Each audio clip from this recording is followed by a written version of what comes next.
हरे कृष्ण. गीतेच्या या प्रवासामध्ये आपल्या सर्वांचे पुन्हा एकदा स्वागत. अध्याय 6वा, श्लोक 31वा. सर्वभूतस्थितं यो मां भजतेकत्वमास्थितः सर्वथा वर्तनोऽपि स योगी मयि वर्तते. जो मला सर्व भूतात पाहतो आणि एकत्वाने माझी भक्ती करतो, तो योगी कुठेही राहिला तरी माझ्यातच वास करतो.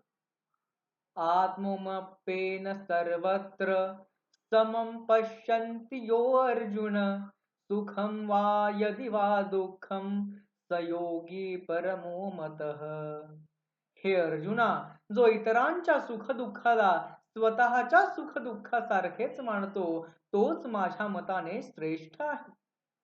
अर्जुन उवाच योऽयं योगस्तया प्रोक्तं साम्येन मधुसूदन एतस्याहं न पश्यामि चंचलत्वा स्थितिं स्थिरम्. अर्जुन म्हणतो, हे मधुसूदना, तू सांगितलेला समत्व योग मला स्थिरपणे साधता येईल असे वाटत नाही, कारण माझे मन खूप चंचल आहे. चंचलं हि मनः कृष्ण प्रमादी बलवढ्यं तस्याहं निग्रहं मन्ये वायोरिव सुदुष्करम्. हे कृष्णा, मन चंचल, खूप बलवान आणि हट्टी आहे.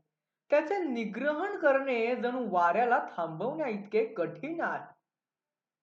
श्री भगवान उवाच असंशयं महाबाहो मनो दुर्निग्रहं चलम् अभ्यासेन तु कौन्तेय वैराग्येन च गृह्यते.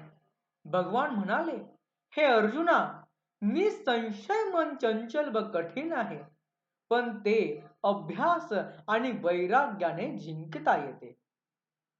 या पुढील गीता आपण पुढील भागात पाहणार आहोत.